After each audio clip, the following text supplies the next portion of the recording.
ಬಸವವಾಹಿನಿಯ ಎಲ್ಲ ವೀಕ್ಷಕ ಬಂಧುಗಳಿಗೆ ವೈದ್ಯಶ್ರೀ ಮಾಡುವ ಅನಂತ ಶರಣಾರ್ಥಿಗಳು. ತಮ್ಮೆಲ್ಲರಿಗೂ ಬಸವ ಯೋಗ ಕಾರ್ಯಕ್ರಮಕ್ಕೆ ಸ್ವಾಗತವನ್ನು ಬಯಸ್ತಾ, ಈ ದಿನದ ವಿಶೇಷ ಕಾರ್ಯಕ್ರಮದೊಳಗಡೆ ಬೆನ್ನು ನೋವಿನ ಸಮಸ್ಯೆಗಾಗಿ ಯಾವೆಲ್ಲ ಯೋಗಾಸನಗಳನ್ನ ಅಭ್ಯಾಸ ಮಾಡಬೇಕು ಅಂತಕ್ಕಂಥದ್ರ ಬಗ್ಗೆ ವಿಶೇಷವಾಗಿರ್ತಕ್ಕಂಥ ಮಾಹಿತಿಯನ್ನು ಕೊಡ್ತಾ ಇದ್ದೇನೆ. ಬೆನ್ನು ನೋವು ಬಂದಿದೆ ಅಂತ ಹೇಳಿದ್ರೆ ಅದಕ್ಕೆ ಭಯ ಪಡ್ಲಿಕ್ಕೆ ಹೋಗಬೇಡಿ. ಬೆನ್ನು ಅಂತಕ್ಕಂಥದ್ದು ಅದು ರೆಸ್ಟ್ ಮೂಲಕನೇ ವಾಸಿ ಆಗ್ತದೆ. ಕೆಲವು ಸಂದರ್ಭದಲ್ಲಿ ನೀವು ಚಾಪೆ ಮೇಲೆ ಮಲ್ಕೊಳ್ತಕ್ಕಂಥದ್ದು, ಗಾದೆ ಮೇಲೆ ಮಲ್ಕೊಂಡ್ರೆ ಬೆನ್ನು ವಾಸಿ ಆಗಲ್ಲ. ಅದರ ಜೊತೆಗೆ ಪಂಚಕರ್ಮ ಚಿಕಿತ್ಸೆನ ಮಾಡಿಸ್ಕೊಳ್ತಕ್ಕಂಥದ್ದು. ನಮ್ಮ ಹತ್ರ ಬೆನ್ನುವಿಗೆ ಎಷ್ಟು ಅತಿ ಅದ್ಭುತವಾಗಿರ್ತಕ್ಕಂಥ ಚಿಕಿತ್ಸೆ ಇದೆ ಅಂತ ಹೇಳಿದ್ರೆ, ಎಷ್ಟೇ ಅಲ್ಲಿ ಸಮಸ್ಯೆ ಇದ್ದರೂ ಕೂಡ ಅದನ್ನು ಬೇರು ಸಮೇತವಾಗಿ ನಿವಾರಣೆ ಮಾಡಲಿಕ್ಕಾಗಿ ನಾವು ಹಲವಾರು ಚಿಕಿತ್ಸೆಗಳನ್ನು ಮಾಡ್ತೇವೆ. ಆ ಚಿಕಿತ್ಸೆಗಳು ನಿಮ್ಮನ್ನು ಯಾವುದೇ ರೀತಿಯಾಗಿರ್ತಕ್ಕಂಥ ಸೈಡ್ ಎಫೆಕ್ಟ್ಗಳು ಇಲ್ಲದೆ ನಿಮ್ಮ ಕಾಯಿಲೆಯಿಂದ ನಿಮ್ಮನ್ನು ಮುಕ್ತಗೊಳಿಸ್ತದೆ. ಹಾಗಾಗಿ ಮೊದಲು ಮಾಡಬೇಕಾಗಿರ್ತಕ್ಕಂಥದ್ದು ಯೋಗನೇ. ನಾನು ಹೇಳಿರ್ತಕ್ಕಂಥ ಯೋಗ ನೀವು ಮಾಡಿ, ಇದನ್ನು 1-2 ತಿಂಗಳು 3 ತಿಂಗಳು ಇದನ್ನು ಪ್ರಯತ್ನ ಮಾಡಿ ಮನೇಲೆ. ಅದಕ್ಕೂ ವಾಸಿ ಆಗಿಲ್ಲ ಅಂದರೆ ನೀವು ನಮ್ಮನ್ನು ಸಂಪರ್ಕ ಮಾಡ್ಬೋದು. ಈಗ ಬೆನ್ನು ನೋವಿನ ಸಮಸ್ಯೆನ ನಿವಾರಣೆ ಮಾಡ್ಕೊಳ್ಳಿಕ್ಕಾಗಿ ಇನ್ನಷ್ಟು ಯೋಗ ಸೂತ್ರಗಳನ್ನು ಈಗ ತಿಳ್ಕೊಳ್ತಾ ಹೋಗೋಣ. ಮೊದಲನೇದಾಗಿ ಬೆನ್ನುವಿಗೆ ಅತಿ ಉಪಯುಕ್ತವಾಗಿರ್ತಕ್ಕಂಥ ಆಸನಗಳಿವೆಲ್ಲ, ಇವುಗಳನ್ನ ಹೇಗೆ ಮಾಡಬೇಕು ಅಂತಕ್ಕಂಥದ್ದನ್ನು ಈಗ ನೋಡಿ. ಮೊದಲನೇದು ತ್ರಿಕೋನಾಸನ. ಬೆನ್ನು ನೋವಿನ ಸಮಸ್ಯೆಗಾಗಿ ಬಹಳ ಮುಖ್ಯವಾಗಿರ್ತಕ್ಕಂಥ ಆಸನ ತ್ರಿಕೋನಾಸನ. 2 ಕೈಗಳನ್ನ ಅಗಲ ಮಾಡ್ಕೊಳ್ಳಿ. ನಿಧಾನವಾಗಿ ಮೊದಲು ಎಡಗಡೆ ಈ ರೀತಿ ಬಾಗಬೇಕು. ಬೆನ್ನು ಹುರಿಯಲ್ಲಿರ್ತಕ್ಕಂಥ ಎಲ್ಲ ಒತ್ತಡಗಳನ್ನು ಇದು ದೂರ ಮಾಡುತ್ತೆ.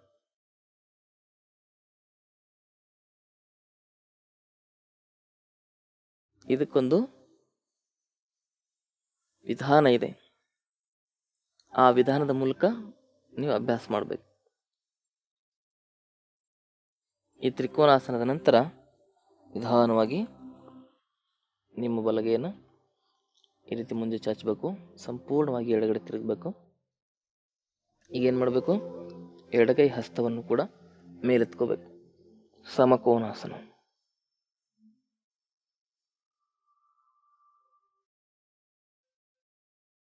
ನಿಧಾನವಾಗಿ ಮತ್ತೆ ತ್ರಿಕೋನಾಸನ.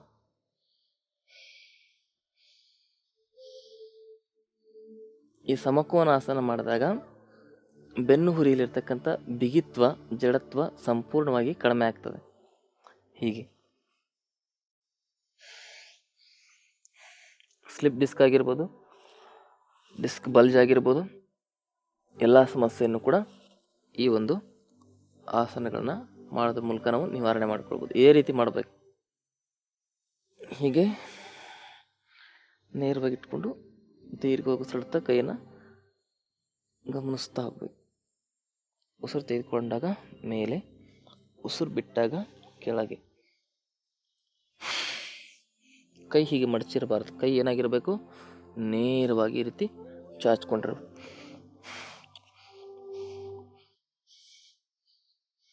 ವಾಪಸ್ ಬನ್ನಿ.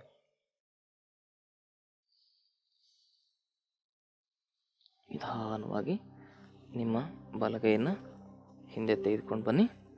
ಎಡಗೈಯನ್ನು ಸಂಪೂರ್ಣವಾಗಿ ಮೇಲೆತ್ತಿ ವೀರಾಸನ.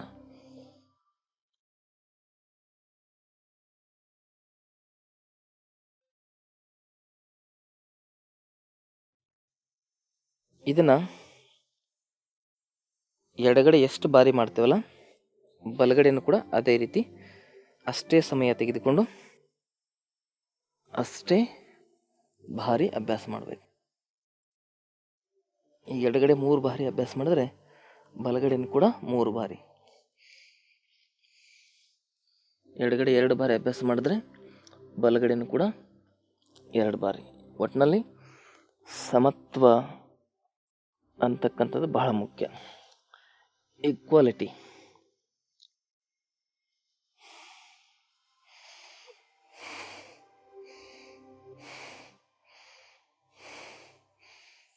ನಿಧಾನವಾಗಿ ಮುಂದೆ.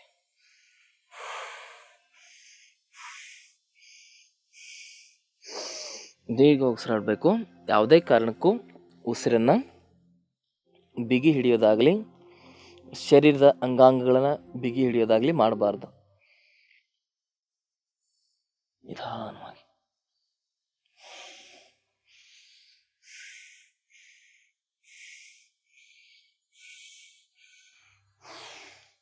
ಹೀಗೆ ಉಸಿರಾಟದ ಪ್ರಕ್ರಿಯೆಯನ್ನು ಸರಿಯಾಗಿ ಗಮನಿಸ್ತಾ ಶರೀರನ ಸ್ಟ್ರೆಚ್ ಮಾಡಿರಬೇಕು. ಜಾಸ್ತಿ ಮುಂದೆ ಬಾಗಬಾರ್ದು ಅಂತ ಹೇಳ್ತಾ ಇದ್ದೀನಿ. ನಿಮ್ಮ ಶರೀರ ಏನಾಗಿರಬೇಕು, ಸರಿಯಾಗಿ ಈ ರೀತಿ ಇರಬೇಕು. ನಿಧಾನವಾಗಿ ಮತ್ತೆ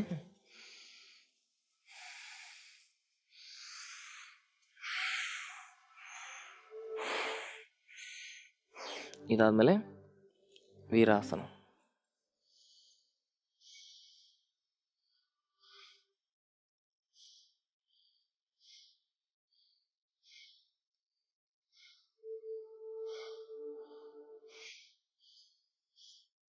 ಯಾವುದೇ ಆಸನದಲ್ಲಿ ನೀವು ನಿಂತ್ಕೊಂಡಾಗ ದೀರ್ಘವಾಗಿ ಉಸಿರಾಟ ಮಾಡ್ತಕ್ಕಂಥದ್ದು ಬಹಳ ಮುಖ್ಯ.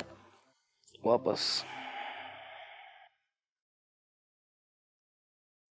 ಹೀಗೆ ಈ ಅಭ್ಯಾಸವನ್ನು ನೀವು ಮಾಡಿದ್ದೆ ಆದರೆ ನಿಮ್ಮ ಬೆನ್ನು ಸರಿಯಾದ ರೀತಿಯಲ್ಲಿ ಅಲೈನ್ಮೆಂಟ್ ಆಗುತ್ತೆ. ಕಂಪ್ರೆಸ್ ಆಗಿರೋ ಡಿಸ್ಕ್ ಎಲ್ಲ ಮತ್ತೆ ರೀಸೆಟ್ಟಿಂಗ್ ಆಗ್ತವೆ. ಗೊತ್ತಾಯ್ತಲ್ಲ, ಇದು ಬೆನ್ನುಗೆ ಅತಿ ಉಪಯುಕ್ತವಾಗಿರ್ತಕ್ಕಂಥ ಆಸನದ ವೇರಿಯೇಷನ್ಸ್. ನೋಡಿದ್ರಲ್ಲ, ತ್ರಿಕೋನಾಸನ, ಅದರ ಜೊತೆಗೆ ಸಮಕೋನಾಸನ, ವೀರಾಸನ, ಈ 3 ಆಸನಗಳು ಸೇರಿಸ್ಕೊಂಡು ಮಾಡಬೇಕು ಅಂದಾಗ ಹೆಚ್ಚು ಲಾಭ. ಮೊದಲು ತ್ರಿಕೋನಾಸನ, ಅದರ ನಂತರ ಅದೇ ಒಂದು ಮೂಮೆಂಟಲ್ಲಿ ಸಮಕೋನಾಸನ, ಮತ್ತು ಅದೇ ಮೂಮೆಂಟಲ್ಲಿ 1-2-3 ಬಾರಿ ತ್ರಿಕೋನಾಸನ ಸಮಕೋನಾಸನ ಚೇಂಜ್ ಮಾಡ್ತಾ ಕೊನೆಯದಾಗಿ ಮೇಲೆ ನಿಮ್ಮ ಶರೀರವನ್ನು ಸ್ಟ್ರೆಚ್ ಮಾಡೋದು, ಅದಕ್ಕೆ ವೀರಾಸನ ಅಂತ ಕರೀತಾರೆ. ಹೀಗೆ ಅಭ್ಯಾಸ ಮಾಡಬೇಕು. ಇದಾದಮೇಲೆ ನಿಧಾನವಾಗಿ ಏನು ಮಾಡಬೇಕು ಅಂತ ಹೇಳಿದ್ರೆ, ನಿಮ್ಮೆರಡೂ ಕಾಲುಗಳನ್ನು ಸ್ವಲ್ಪ ಅಗಲ ಮಾಡ್ಕೋಬೇಕು. ಎರಡೂ ಕೈಗಳನ್ನು ಈ ರೀತಿ ಇಂಟರ್ಲಾಕ್ ಮಾಡ್ಕೋಬೇಕು. ನಿಧಾನವಾಗಿ ಉಸಿರು ತೆಗೆದುಕೊಳ್ತಾ ಕೈಯನ್ನು ಸ್ವಲ್ಪ ಮೇಲೆತ್ತಬೇಕು. ಹೀಗೆ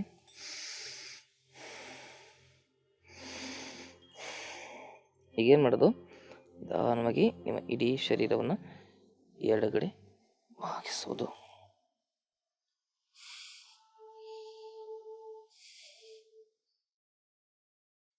ವಾಪಸ್.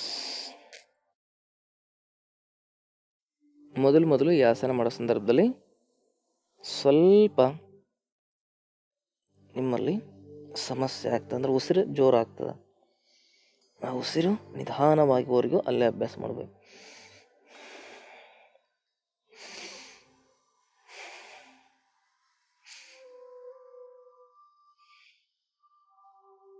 ವಾಪಸ್.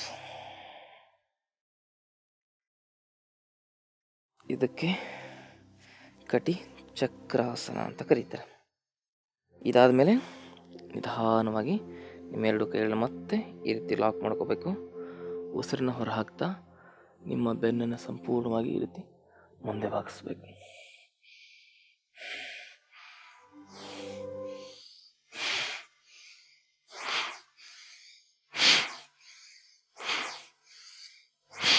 ಈ ರೀತಿಯಾಗಿ ಹ್ಯಾಂಡ್ಸ್ ಮೂಮೆಂಟ್ ಮಾಡಬೇಕು. ಕೈಯನ್ನು ಪೂರ್ತಿಯಾಗಿ ಮುಂದೆ ಎಳಿಬೇಕು. ಎಡಕ್ಕೆ ಉಸಿರು ತೆಗೆದುಕೊಳ್ತಾ ಮಧ್ಯಕ್ಕೆ, ಉಸಿರು ಬಿಡ್ತಾ ಬಲಕ್ಕೆ, ಉಸಿರು ಬಿಡ್ತಾ ಮಧ್ಯಕ್ಕೆ, ನಿಧಾನವಾಗಿ ಮುಂದೆ ನೋಡಬೇಕು. ಇದಕ್ಕೆ ಸಮಕೋನಾಸನ ಅಂತ ಕರೀತಾರೆ. ಇದಕ್ಕೆ ಪಾರ್ಶ್ವ ಸಮಕೋನಾಸನ ಅಂತ ಕರೀತಾರೆ.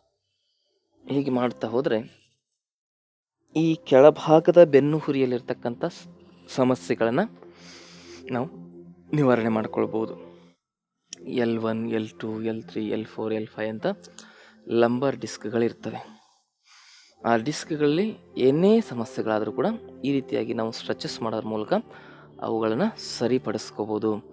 ಒಂದು ಮಾತು ನೆನ್ಪಿಟ್ಕೊಳ್ಳಿ, ಈ ಕೈ ಹೀಗಿರಬಾರ್ದು, ಗೊತ್ತಾಯ್ತಲ್ಲ, ಹೀಗಿರಬಾರ್ದು. ಈ ಕೈ ಏನಾಗಿರಬೇಕು, ನೇರವಾಗಿ ಇಷ್ಟು ಹೈಟಲ್ಲಿರಬೇಕು. ಕೆಳಗೆ ಬಂದರೆ ಅದು ಜಾಸ್ತಿ ಸ್ಟ್ರೆಚ್ ಆಗಲ್ಲ. ಈ ಕೈ ಯಾವಾಗ ಮೇಲಿರ್ತದಲ್ಲ ಆವಾಗ ಇಲ್ಲಿಂದ ಸ್ಟ್ರೆಚ್ ಆಗ್ತದೆ ಪೂರ್ತಿಯಾಗಿ. ಕೆಳಗೆ ಬಂದಾಗ ಏನಾಗ್ತದೆ, ಇಲ್ಲಿ ಸ್ಟ್ರೆಚಸ್ ಕಡಿಮೆ ಆಗುತ್ತೆ, ಮೇಲೆ ಹೋದಾಗ ಸ್ಟ್ರೆಚ್ ಜಾಸ್ತಿ ಆಗ್ತಾ ಹೋಗುತ್ತೆ. ಗೊತ್ತಾಯ್ತಲ್ಲ. ಹೀಗೆ ಎಡಕ್ಕೆ, ಎಡದಿಂದ ಬಲಕ್ಕೆ ಈ ರೀತಿಯಾಗಿ ಅಭ್ಯಾಸವನ್ನು ಮಾಡಬೇಕು. ಈ ರೀತಿ ಅಭ್ಯಾಸ ಮಾಡೋ ಸಂದರ್ಭದಲ್ಲಿ ನಿಮಗೇನಾದರೂ ಸುಸ್ತು ಆಯಾಸ ಅನಿಸಿದರೆ ನೀವೇನು ಮಾಡಬೇಕು, ಕಾಲನ್ನು ಸ್ವಲ್ಪ ಹತ್ತಿರ ತೆಗೆದುಕೊಂಡು ಬರಬೇಕು. ಹತ್ತಿರ ತೆಗೆದುಕೊಂಡು ಬಂದು ನಿಧಾನವಾದ ರೀತಿಯಲ್ಲಿ ನಿಮ್ಮ ಭುಜಗಳನ್ನು ಸಡಿಲಿಸ್ತಾ ದೀರ್ಘವಾಗಿ ಉಸಿರಾಟವನ್ನು ಮಾಡಬೇಕು.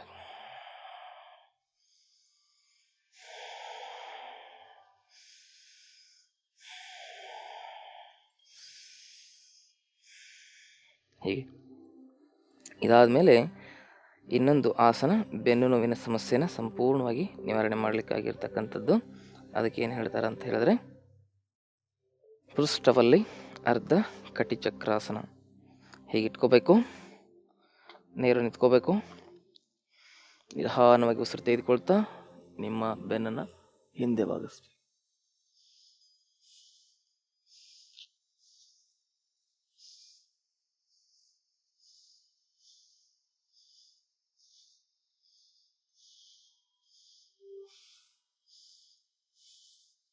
ವಾಪಸ್ ಬನ್ನಿ. ಮುಂದೆ ನೋಡಿ, ಮತ್ತೆ ನಿಧಾನವಾಗಿ ಹಿಂದೆ ಬಾಗಿಸಿ.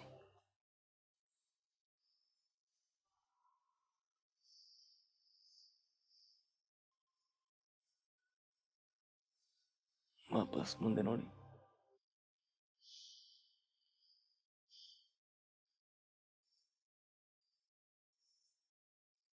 ಸಮಕೋನಾಸನ.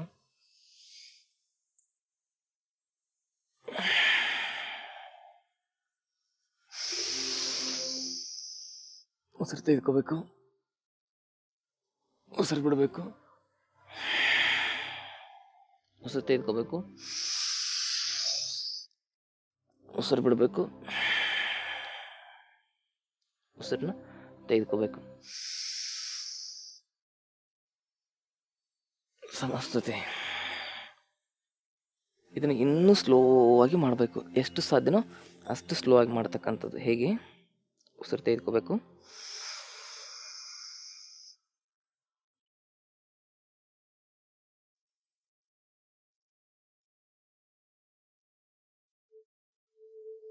ಉಸಿರನ್ನು ಬಿಡಬೇಕು,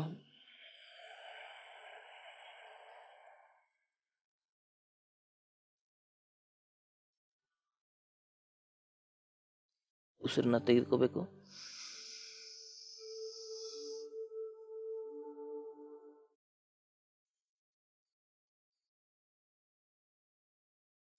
ಉಸಿರನ್ನ ಬಿಡಬೇಕು.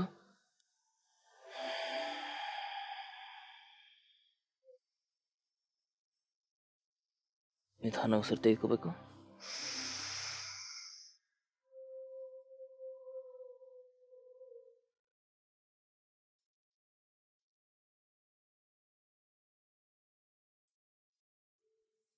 ನಿಧಾನ ಉಸಿರು ಬಿಡಬೇಕು. ಹೀಗೆ ನಿಧಾನವಾಗಿ ಮಾಡಬೇಕು. ಅಕಸ್ಮಾತಾಗಿ ನೀವು ಇದರಲ್ಲಿ ಹೆಚ್ಚು ಒಂದು ವ್ಯವಸ್ಥಿತವಾದ ರೀತಿಯಲ್ಲಿ ಅಭ್ಯಾಸವನ್ನು ಮುಂದುವರಿಸಬೇಕಂತ ಹೇಳಿದ್ರೆ, ಒಂದೊಂದು ಆಸನದಲ್ಲೂ ಕೂಡ ಕನಿಷ್ಠ ಪಕ್ಷ 10ರಿಂದ 15 ಸೆಕೆಂಡ್ ಹೋಲ್ಡ್ ಮಾಡಬೇಕು. ನಿಮ್ಗೆ ಎಷ್ಟು ಆಗಿಲ್ಲ ಅಂದರೆ ಕನಿಷ್ಠ ಪಕ್ಷ 5 ಸೆಕೆಂಡ್ ಆದರೆ ಹೋಲ್ಡ್ ಮಾಡಬೇಕಂದ್ರೆ ಮಾತ್ರ ಪೇನ್ ಕಡಿಮೆ ಆಗುತ್ತೆ.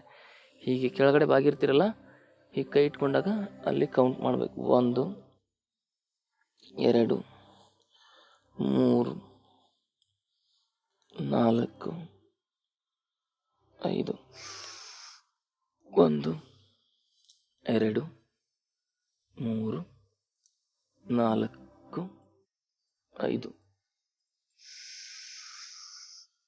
1 2 3 4 5 ಹೀಗೆ ಈ ಒಂದು ವೇರಿಯೇಷನ್ ಮಾಡ್ತಾ ಹೋಗಬೇಕು. ಅಂದರೆ ಇದರಲ್ಲಿ ಏನಾಗ್ತದೆ, ಬೆನ್ನಲ್ಲಿ ಇರ್ತಕ್ಕಂಥ ಎಲ್ಲ ಸ್ಟಿಫ್ನೆಸ್ಗಳು ಈ ರೀತಿ ಎಳೆಯೋದ್ರ ಮೂಲಕ ದೂರ ಆಗ್ತವೆ. ಅಲ್ಲಿ ಗಟ್ಟಿತನ ಆಗಿರ್ತದೆ, ತುಂಬ ಗಟ್ಟಿ ಇರ್ತದೆ. ಹಿಂಗೆ ತಿರುಗಿಸಿದ್ರೂ ನೋವು ಬರ್ತದೆ, ಹಿಂಗೆ ತಿರುಗಿಸಿದ್ರೂ ಬೆನ್ನು ನೋವು ಬರ್ತದೆ. ಅಂಥ ಸಂದರ್ಭದಲ್ಲಿ ಈ ಆಸನಗಳು ಅತಿ ಉಪಯುಕ್ತವಾಗಿ ಸಹಾಯವನ್ನು ಮಾಡ್ತವೆ. ಮತ್ತು ಬೆನ್ನುವಿನ ಸಮಸ್ಯೆ ಇರತಕ್ಕಂಥವ್ರು ಬಹಳ ಮುಖ್ಯವಾಗಿ ಮಾಡಬೇಕಾಗಿರ್ತಕ್ಕಂಥದ್ದು ಏನಂದರೆ, ಪ್ರತಿ ದಿವಸನೂ ಹರಳೆಣ್ಣೆ ಕುಡಿಬೇಕು 2 ಚಮಚ. ಅಂದರೆ ವಾತ ಸಮಸ್ಯೆ ಕಡಿಮೆ ಆಗ್ತದೆ. ನಮ್ಮ ಹತ್ರ ಒಂದು ಈ ಬೆನ್ನು ನೋವಿಗಾಗಿ ಒಂದು ಮಾತ್ರೆ ಇದೆ. ಆ ಮಾತ್ರೆಯನ್ನು ತೆಗೆದುಕೊಂಡ್ರೆ ಅದಕ್ಕೆ ಮೇರುದಂಡ ಬಲವೃದ್ಧಿ ಮಾತ್ರೆ ಅಂತ ಕರೀತಾರೆ. ಅದನ್ನು ನೀವು ತೆಗೆದುಕೊಂಡ್ರೆ ನಿಮ್ಮ ಬೆನ್ನು ನೋವಿನ ಸಮಸ್ಯೆ ಸಂಪೂರ್ಣ ನಿವಾರಣೆ ಆಗ್ತದೆ. ಅಷ್ಟು ಅತಿ ಅದ್ಭುತವಾಗಿ ಅದು ಕೆಲಸ ಮಾಡ್ತದೆ. ಬೆನ್ನು ನೋವು ಬಂದಿದೆ ಅಂತ ಹೇಳಿದರೆ ಅದಕ್ಕೆ ಈ ಇಂಗ್ಲೀಷ್ ಔಷಧಿಗಳನ್ನ ತೆಗೆದುಕೊಂಡ್ರಿ ಅಂತ ಹೇಳಿದ್ರೆ ನಿಮಗೆ ಗ್ಯಾರಂಟಿ 100% ಕಿಡ್ನಿ ಫೇಲ್ ಆಗ್ತವೆ. ಅದಕ್ಕೆ ಬೆನ್ನುಗೆ ಪೇನ್ ಕಿಲ್ಲರ್ ಔಷಧಿನ ಯಾವತ್ತೂ ತಗೋಬಾರ್ದು. ಬೆನ್ನು ನೋವಿನ ಸಮಸ್ಯೆಗಾಗಿ ಯಾವೆಲ್ಲ ಆಸನಗಳು ಮಾಡಬೇಕು ಅಂತ ಹೇಳಿಕೊಡ್ತಾ ಇದ್ದೆ. ಬೆನ್ನು ನೋವಿಗೆ ಆಸನಗಳು ಬಹಳ ಉಪಯೋಗಕಾರಿಯಾಗಿ ಕೆಲಸ ಮಾಡ್ತವೆ. ಈ BP ಶುಗರ್ ಇರ್ತಕ್ಕಂಥವ್ರಿಗೆ, ಹೃದಯ ಸಮಸ್ಯೆ ಇರ್ತಕ್ಕಂಥವ್ರಿಗೆ, ಕಿಡ್ನಿ ಸಮಸ್ಯೆ ಇರ್ತಕ್ಕಂಥವ್ರಿಗೆ ಹೆಚ್ಚು ಪ್ರಾಣಾಯಾಮ ಲಾಭಕಾರಿಯಾಗಿರ್ತವೆ. ಆದರೆ ಫಿಸಿಕಲಿ ಏನಾದರೂ ನಮ್ಮ ಸ್ಕೆಲಿಟಲ್ ಸಿಸ್ಟಮ್ಗೆ ಅನುಗುಣವಾಗಿರ್ತಕ್ಕಂಥ ಅಂಶಗಳಲ್ಲಿ ಏನಾದರೂ ತೊಂದರೆ ಆದರೆ ಅದಕ್ಕೆ ಈ ಆಸನಗಳಿಂದ ಹೆಚ್ಚು ನಾವು ಲಾಭವನ್ನು ಪಡೆದುಕೊಳ್ಬೋದು. ಗೊತ್ತಾಯ್ತಲ್ಲ? ಈಗ ನಮ್ಮ ಬೆನ್ನು ನೋವಿನ ಸಮಸ್ಯೆ ನಿವಾರಣೆಗಾಗಿ ಇನ್ನೊಂದು ಆಸನ, ಅದಕ್ಕೆ ಮಾರ್ಜರಿ ಆಸನ ಅಂತ ಕರೀತಾರೆ. ಈ ರೀತಿಯಾಗಿ ಕೂತ್ಕೋಬೇಕು. 2 ಕೈ ಕಾಲುಗಳು ನೇರವಾಗಿರಬೇಕು. ಕೇವಲ ನಿಮ್ಮ ಸೊಂಟದ ಭಾಗ ಮತ್ತು ಹೊಟ್ಟೆ ಭಾಗವನ್ನು ಮಾತ್ರ ಚಲನೆಗೆ ಒಳಪಡಿಸಬೇಕು. ಮಿಕ್ಕಿದ ಯಾವ ಭಾಗಗಳು ಕೂಡ ಮೂಮೆಂಟ್ ಆಗಬಾರ್ದು. ಓನ್ಲಿ ನಿಮ್ಮ lower back and abdomen should be movement. ಹೇಗೆ ಅಂದರೆ ನೋಡಿ, ಮಾರ್ಜರಿ ಅಂದರೆ ಬೆಕ್ಕು ಅಂತ ಅರ್ಥ. ಬೆಕ್ಕು ಹೇಗೆ ತನ್ನ ಮೈಯನ್ನು ಸ್ಟ್ರೆಚ್ ಮಾಡ್ತದೆ, ಅದು ಹೇಗೆ ತನ್ನ ಮೈಯನ್ನು ಚಲಿಸ್ತದೆ, ಅದೇ ರೀತಿಯಾಗಿ ನಾವು ಕೂಡ ಈ ಒಂದು ಸ್ಥಿತಿಯನ್ನು ಮಾಡೋದ್ರಿಂದ ಅದಕ್ಕೆ ಕ್ಯಾಟ್ ಸ್ಟ್ರೆಚಿಂಗ್ ಅಂತ ಇಂಗ್ಲೀಷಲ್ಲಿ ಕರೀತಾರೆ. ಕನ್ನಡದಲ್ಲಿ ಅದಕ್ಕೆ ಬೆಕ್ಕಿನ ಆಸನ ಅಂತ ಕರೀತಾರೆ. ಸಂಸ್ಕೃತದಲ್ಲಿ ಮಾರ್ಜರಿ ಆಸನ ಅಂತ ಕರೀತಾರೆ. ಈಗ ಆ ಮಾರ್ಜರಿ ಆಸನವನ್ನು ಹೇಗೆ ಮಾಡೋದು ಅಂದರೆ, ನಿಧಾನವಾಗಿ ಉಸಿರು ತೆಗೆದುಕೊಳ್ತಾ ಸೊಂಟವನ್ನು ಕೆಳಗೆ ತಳ್ಳಿ ಎದೆಯನ್ನು ಮೇಲೆತ್ತಿ ನಿಧಾನವಾಗಿ ಉಸಿರನ್ನ ಹೊರಹಾಕ್ತಾ ಸೊಂಟವನ್ನು ಮೇಲೆತ್ತಿ ಕತ್ತನ್ನು ಕೆಳಗೆ ತಳ್ಳಿ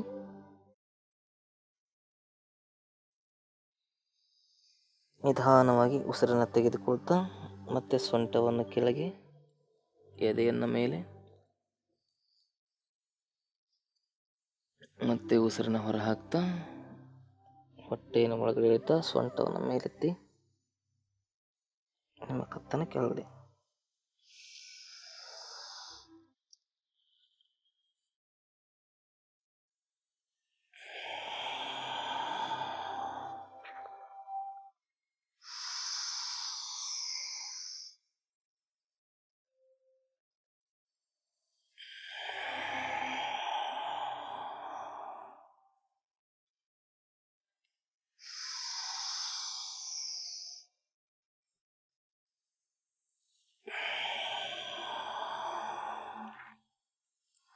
ಆದರೆ ಈ ಕಾಲು ಹಿಂಗೆ ಮಾಡಬಾರ್ದು.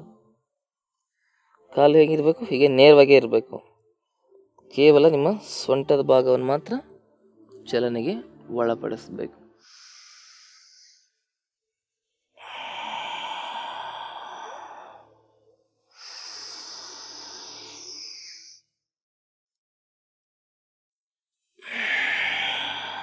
ಕೆಲವ್ರು ಏನು ಮಾಡ್ತಾರಂದರೆ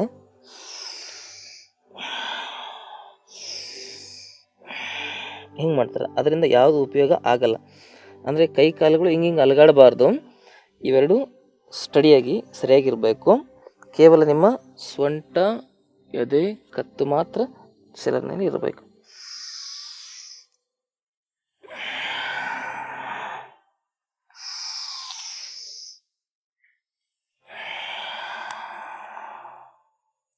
ಹೀಗೆ ಇದು ಬೆನ್ನುಗೆ ಬಹಳ ಮುಖ್ಯವಾಗಿರ್ತಕ್ಕಂಥ ಆಸನ. ಇದನ್ನು ಒಂದು 50 ಬಾರಿ ನೀವು ಅಭ್ಯಾಸ ಮಾಡಬೇಕು. ಗೊತ್ತಾಯ್ತಲ್ಲ? ಇದರಲ್ಲಿ ಕನಿಷ್ಠ ಪಕ್ಷ ಒಂದು 5-6 ಬಾರಿ ಹೋಲ್ಡ್ ಮಾಡಬೇಕು. ಹೀಗೆ ಮಾಡಿರ್ತಿರಲ್ಲ, ಇಲ್ಲಿ ಹೋಲ್ಡ್ ಮಾಡಬೇಕು. ಎಷ್ಟು? 5 ಸೆಕೆಂಡ್. 1 2 3 4 5. ಉಸಿರು ಬಿಟ್ಟಾಗ ಇಲ್ಲಿ ಹೋಲ್ಡ್ ಮಾಡಬೇಕು. 1 2 3 4 5. ಹೀಗೆ ಒಂದೊಂದು ಆಸನದಲ್ಲೂ ಕೂಡ ನೀವು ಹೋಲ್ಡ್ ಮಾಡ್ತಕ್ಕಂಥದ್ದು ಬಹಳ ಮುಖ್ಯ. ಇದಾದ ಮೇಲೆ ಬಹಳ ಮುಖ್ಯವಾಗಿ ಇನ್ನೊಂದು ಆಸನ ಏನಂತ ಹೇಳಿದ್ರೆ ಉಷ್ಟ್ರಾಸನ. ಹೀಗೆ ಕುತ್ಕೊಂಡಿರ್ಬೇಕು ವಜ್ರಾಸನದಲ್ಲಿ. ಎರಡೂ ಕೈಗಳನ್ನ ಈ ರೀತಿಯಾಗಿ ಪಾದದ ಮೇಲೆ ಇಟ್ಕೋಬೇಕು. ಇಟ್ಕೊಂಡ್ರಲ್ಲ, ಇಟ್ಕೊಂಡ್ಮೇಲೆ ನಿಧಾನವಾಗಿ ರೀತಿ ಹಿಂದೆ ಬಾಗಬೇಕು. ನಿಧಾನ ನಿಮ್ಮ ಸೊಂಟವನ್ನು ಮೇಲೆತ್ತಿ ಮುಂದೆ ತರಳಿ. ಉಷ್ಟ್ರಾಸನ ಅಂತ ಕರೀತಾರೆ.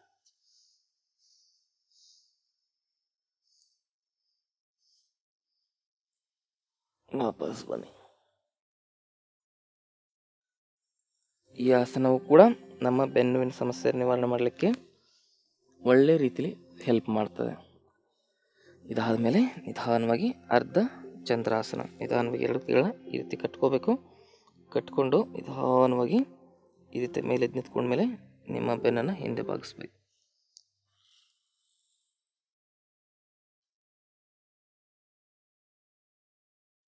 ವಾಪಸ್ ನಿಮ್ಮ ಕೈಲಿ ಎಷ್ಟು ಸಾಧ್ಯ ಆಗುತ್ತೋ ಅಷ್ಟು ಹಿಂದೆ ಬಾಗ್ಬೇಕು.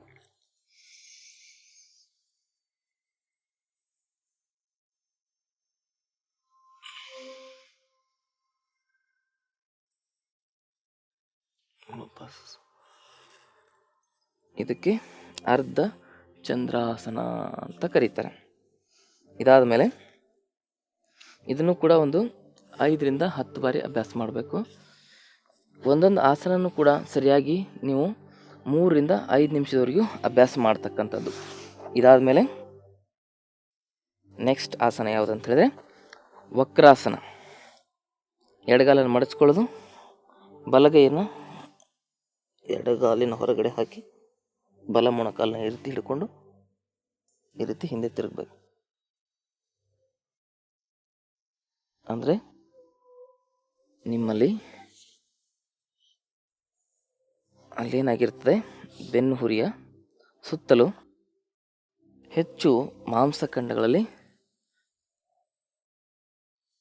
ಡ್ರೈನೆಸ್ಸು, ಅದರ ಜೊತೆಗೆ ಸ್ವೆಲ್ಲಿಂಗು, ರಕ್ತ ಸಂಚಾರದಲ್ಲಿ ಕೊರತೆ, ರಕ್ತದಲ್ಲಿ ಹೆಪ್ಪುಗಟ್ಟಿರ್ತದೆ, ಮತ್ತು ಅಲ್ಲಿ ಸ್ಟ್ರಕ್ ಆಗಿರ್ತದೆ ಎಲ್ಲವೂ ಕೂಡ. ಈ ಥರ ಮಾಡೋದ್ರಿಂದ ಅದು ಮತ್ತೆ ಸ್ಕ್ವೀಸ್ ಆಗೋದ್ರ ಮೂಲಕ ಅದೆಲ್ಲವೂ ಕೂಡ ಕ್ರಿಯಾಶೀಲವಾಗ್ತದೆ. ನಿಮ್ಮ ಬೆನ್ನಲ್ಲಿರ್ತಕ್ಕಂಥ ಡಿಸ್ಲೊಕೇಶನ್ ಆಗಿರ್ಬೋದು, ಅಲ್ಲಿರ್ತಕ್ಕಂಥ ಸರ್ಕ್ಯುಲೇಟರಿ ಸಮಸ್ಯೆಗಳಾಗಿರ್ಬೋದು, ಸಯಾಟಿಕ ಪೇನ್ ಆಗಿರ್ಬೋದು, ಎಲ್ಲವೂ ಸರಿ ಆಗ್ತವೆ ವಕ್ರಾಸನದಿಂದ. ಗೊತ್ತಾಯ್ತಲ್ಲ? ಇವಿಷ್ಟೆಲ್ಲ ಆಸನಗಳು ನಿಮ್ಮ ಬೆನ್ನುವಿನ ಸಮಸ್ಯೆಯನ್ನು ಬೇರು ಸಮೇತವಾಗಿ ನಿವಾರಣೆ ಮಾಡುತ್ತವೆ. ಬೆನ್ನು ನೋವಿನ ಸಮಸ್ಯೆಗಾಗಿ ನೀವು ಬಹಳ ಮುಖ್ಯವಾಗಿ ಮಾಡಬೇಕಾಗಿರ್ತಕ್ಕಂಥ ಒಂದು ಟ್ರೀಟ್ಮೆಂಟ್ ಅಂತ ಹೇಳಿದ್ರೆ ಅದಕ್ಕೆ ಕಟಿಬಸ್ತಿ ಪತ್ರಪಿಂಡ ಸ್ವೇದ ಅಂತ ಹೇಳ್ತಾರೆ. ಇವೆರಡೂ ಚಿಕಿತ್ಸೆಗಳು. ಗೊತ್ತಾಯ್ತಲ್ಲ? ನೀವು ಈ ಚಿಕಿತ್ಸೆಗೆ ಏನಾದರೂ ಒಳಗಾದರೆ ಸರಿಯಾಗಿ ಆ ಚಿಕಿತ್ಸೆಯನ್ನು ನೀವು ತೆಗೆದುಕೊಂಡ್ರೆ ನಿಮ್ಮ ಬೆನ್ನು ಬಹಳ ಬೇಗ ನಿವಾರಣೆ ಆಗ್ತದೆ. ನಮ್ಮಲ್ಲಿ ಬರ್ತಕ್ಕಂಥ ಪೇಷಂಟ್ಗಳು ಅವ್ರಿಗೆ ನಾವು 15 ದಿವಸ ಚಿಕಿತ್ಸೆ ತಗೊಳ್ಳಿಕ್ಕೆ ಹೇಳ್ತೇವೆ. ಆದರೆ ಅವರು 2-3 ದಿವಸದಲ್ಲೇ ವಾಸಿ ಆಗಿಬಿಡ್ತದೆ ಅವ್ರಿಗೆ. ಅಷ್ಟೊಂದು ವಿಶಿಷ್ಟವಾಗಿರ್ತಕ್ಕಂಥ ಮತ್ತು ಅತ್ಯಂತ ಜಾಸ್ತಿ ಬೇಗ ನಿಮ್ಮ ಬೆನ್ನುಗೆ ಸಮಸ್ಯೆಯನ್ನು ಪರಿಹಾರವನ್ನು ಕೊಡ್ತಕ್ಕಂಥ ಚಿಕಿತ್ಸೆಗಳು ಈ ಒಂದು ಪಂಚಕರ್ಮ ಚಿಕಿತ್ಸೆಗಳು. ಇವನ್ನು ನೀವು ಸರಿಯಾಗಿ ಮಾಡಿಸ್ಕೊಂಡ್ರೆ ನಿಮ್ಮ ಯಾವುದೇ ಒಂದು ಸಮಸ್ಯೆಯನ್ನು ಕೂಡ ನೀವು ಬಹಳ ಬೇಗ ನಿವಾರಣೆ ಮಾಡ್ಕೊಳ್ಬೋದು. ಅದರ ಜೊತೆಗೆ ಈ ಆಳ್ವಿ ಅಂತ ಬರ್ತದೆ, ನಮ್ಮ ಉತ್ತರ ಕರ್ನಾಟಕದಲ್ಲಿ ಸಿಗ್ತದೆ. ಆ ಆಳ್ವಿಯನ್ನು ರಾತ್ರಿ ನೀರಲ್ಲಿ ನೆನೆ ಹಾಕಬೇಕು. ಬೆಳಗ್ಗೆ ಎದ್ದು ನೀವೇನು ಮಾಡಬೇಕು, ಅದನ್ನು ಚೆನ್ನಾಗಿ ಬೇಯಿಸಬೇಕು ನೀರಿನಲ್ಲಿ. ಬೇಯಿಸಿದ ಮೇಲೆ ಅದರ ಮೇಲೆ ಜೇನುತುಪ್ಪ ಅಥವಾ ಬೆಲ್ಲ ಹಾಕಬೇಕು. ಬೆಲ್ಲ ಹಾಕ್ಕೊಂಡು ಅದನ್ನು ತುಪ್ಪ ಮಿಶ್ರಣ ಮಾಡಿ ಕುಡಿಬೇಕು. ಹಾಗೆ ಕುಡಿಬಾರ್ದು. ತುಪ್ಪದಲ್ಲಿ ಅದನ್ನು ಮಿಶ್ರಣ ಮಾಡ್ಕೊಂಡು 1-2 ಚಮಚ ತುಪ್ಪ ಹಾಕ್ಕೊಂಡು 1 ಗ್ಲಾಸ್ ಆ ಒಂದು ಕಷಾಯವನ್ನು ಅಥವಾ ಒಂದು ಆ ಪಾಯಸ ಥರ ಆಗ್ತದೆ, ಅದನ್ನು ಕುಡಿದ್ರೆ ನಿಮ್ಮ ಬೆನ್ನುವಿನ ಸಮಸ್ಯೆ ಬಹಳ ಬೇಗ ನಿವಾರಣೆ ಆಗ್ತದೆ. ಕೆಲವು ಜನ ಹೆಣ್ಮಕ್ಳಿಗೆ ಹೆರಿಗೆ ನಂತರ ಬೆನ್ನು ಜಾಸ್ತಿ ಬರ್ತಿರ್ತದೆ. ಅವೆಲ್ಲ ಸಮಸ್ಯೆಗಳಿಗೂ ಕೂಡ ಈ ಒಂದು ಆಸನಗಳು ಬಹಳ ಉಪಯೋಗಕಾರಿಯಾಗಿ ಕೆಲಸ ಮಾಡ್ತವೆ. ಬೆನ್ನುವನ್ನು ದಯವಿಟ್ಟು ಕೇರ್ಫುಲ್ಲಾಗಿ ನೀವು ಹ್ಯಾಂಡಲ್ ಮಾಡಬೇಕು. ಏನಾದ್ರು ಮಿಸ್ಟೇಕ್ ಆಗಿಬಿಟ್ರೆ ಲಕ್ವ ಹೊಡಿತದೆ, ಜೀವನನೇ ನಾಶ ಆಗಿ ಹೋಗ್ಬಿಡ್ತದೆ. ಅದಕ್ಕಾಗಿ ನೀವು ಬೆನ್ನು ಬಂದಿದೆ ಅಂತೇಳಿದ್ರೆ ಸೂಕ್ತ ಪರಿಹಾರವನ್ನು ಕಂಡುಕೊಳ್ಳಿಕ್ಕಾಗಿ ನೀವು ಒಳ್ಳೆಯ ಆಯುರ್ವೇದ ಯೋಗ ತಜ್ಞರನ್ನ ಭೇಟಿಯಾಗಿ ಅಂತಕ್ಕಂಥ ಮಾತನ್ನು ಹೇಳ್ತಾ ಈ ದಿನದ ಕಾರ್ಯಕ್ರಮವನ್ನು ಇಲ್ಲಿ ಮುಗಿಸ್ತಾ ಇದ್ದೀನಿ. ಸರ್ವರಿಗೂ ಅನಂತ ಶರಣಾರ್ಥಿಗಳು.